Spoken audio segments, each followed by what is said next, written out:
Hi friends, మహాతో అమ్మమ్మ వంటలు. ఈరోజు నేను ఎగ్ ఆమ్లెట్తో పులుసు చేస్తున్నా అండి. మీకు నచ్చినట్లయితే లైక్ చేయండి, షేర్ చేయండి, సబ్స్క్రైబ్ చేయండి. చాలా బాగుంటుందండి పులుసు, టేస్ట్ చాలా బాగుంటుంది. ఒకసారి మీరు కూడా ట్రై చేయండి. నా ఛానల్ని ఎంకరేజ్ చేయండి. చూడండి ఫ్రెండ్స్, ఇప్పుడు ప్రాసెస్లోకి వెళ్దాము. ఇప్పుడు నేను ఆమ్లెట్ వేయడానికి ఇందులో ఆనియన్స్ తీసుకున్నా అండి, ముక్కలుగా కోసుకొని అందులో పసుపు, ఉప్పు, కారం, కొంచెం జీలకర్ర వేసి పక్కన పెట్టుకొని ఇప్పుడు ఎగ్స్ పోస్తున్నా అండి. ఎగ్స్ అందులో వేసిన తర్వాత ఎగ్స్ని కొంచెం బీట్ చేసుకొని మనం ఆమ్లెట్ వేసుకోవాలండి. ఆమ్లెట్ వేసుకున్న తర్వాత అదే పాన్లో మనం పులుసు వేసుకుందామండి. చూడండి, ఇప్పుడు ఆయిల్ కాగిందండి. ఆయిల్ కాగిన తర్వాత ఇప్పుడు మనం ఇందులో ఆమ్లెట్ వేసుకుందాము. ఆమ్లెట్ వేసుకొని పక్కన పెట్టుకోవాలండి. దాన్ని పక్కన పెట్టుకొని దాన్ని ముక్కలుగా చేసుకొని మనం పులుసు ఎప్పుడైతే మరుగుతుందో అప్పుడు పులుసులో వేసుకోవాలండి. చాలా ఈజీ ప్రాసెస్. మీరు ఎగ్ పులుసు ఎలా చేస్తారో అలాగేనండి. ఇప్పుడు ఇది వేగిందండి, ఆమ్లెట్ వేగిందండి. తీసి పక్కన పెట్టుకుందాము. పక్కన పెట్టుకొని అందులో ఆయిల్ పోసుకొని జీలకర్ర వేసుకొని ఆ తర్వాత ఆనియన్స్ కట్ చేసి పక్కన పెట్టుకున్నా అండి. నేను ఒక 4 ఆనియన్స్ పక్కన పెట్టుకున్నా. అది వచ్చేసి ఇప్పుడు వేయించుతున్నా అండి. ఇప్పుడు ఈ ఆనియన్స్ మంచిగా ఎర్రగా వేగిన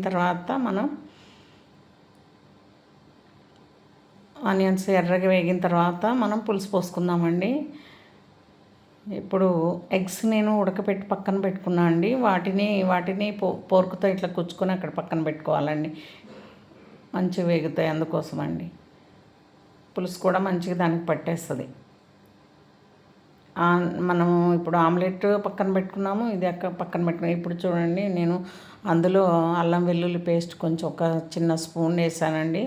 ఆ తర్వాత కరివేపాకు, కొంచెం పసుపు వేసానండి. ఇప్పుడు ఉల్లిపాయలు ఎగినాయండి. ఎగిన తర్వాత కారం వేసుకొని, ఉప్పు వేసుకొని అందులో పులుసు పోసుకోవడమేనండి. ఇదిగోండి, పులుసు పోస్తున్నా. ఇప్పుడు నేను తగినంత ఉప్పు వేసుకోండి. మీకు ఎంత అంటే కొంచెం వేసుకోండి. తర్వాత మళ్ళీ మనకు ఎక్కువైతే కష్టం కదండి, మళ్ళీ తర్వాత చూసుకొని వేసుకోవచ్చు. ఇప్పుడు నేను పులుసు పోస్తున్నా అండి. పులుసు కన్సిస్టెన్సీ చూసుకొని పోసుకోండి మీకు వీలైనంత.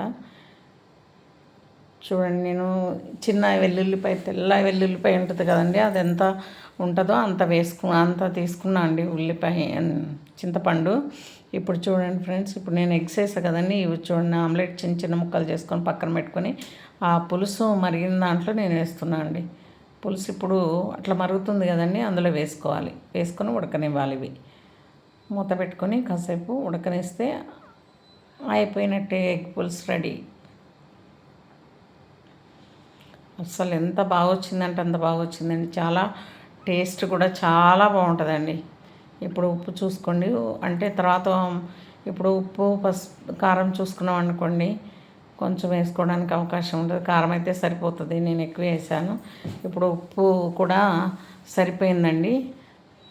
సో ఎగ్ ఇలా ఉడకపెట్టుకొని మనం ఆమ్లెట్ వేసుకొని ఆ తర్వాత పులుసు పోసుకొని ఆ తర్వాత చేసుకోవడం. ఇప్పుడు నేను కసూరి మెత్తి వేస్తున్నా అండి. గరం మసాలా కూడా కొంచెం వేస్తాను అండి. వెరీ ఈజీ ప్రాసెస్ అండి. మీరు కూడా మీ ఇంట్లో ట్రై చేయండి. మీకు నచ్చినట్లయితే కామెంట్ చేయండి, నచ్చకపోయినా కామెంట్ చేయండి, ఎలా ఉందో చెప్పండి. ఇప్పుడు నేను ఇందులో గరం మసాలా వేసుకుంటున్నా అండి. మీరు వేసుకోకపోయినా బాగుంటుందండి, వేసుకున్నా కానీ బాగుంటుంది. గరం మసాలా ఉంటే వేసుకోవచ్చు, లేకపోతే స్కిప్ చేయొచ్చు. వేసుకుంటే బాగుంటుంది, వేసుకోకపోయినా కూడా బాగుంటుంది. చూడండి ఎంత బాగా ఉడికిందో. పులుసు కూడా అదే కన్సిస్టెన్సీలో చేసుకోండి. పులుసు కూడా చాలా బాగుందండి, చాలా టేస్ట్ ఉంటుంది. మీరు కూడా ఒకసారి ట్రై చేయండి. కోడిగుడ్డు ఆమ్లెట్ పులుసు రెడీ అయిపోయిందండి. ఇది అండి ప్రాసెస్. మీకు నచ్చినట్లయితే లైక్ చేయండి, షేర్ చేయండి, సబ్స్క్రైబ్ చేయండి, నా ఛానల్ని ఎంకరేజ్ చేయండి. Thank you friends.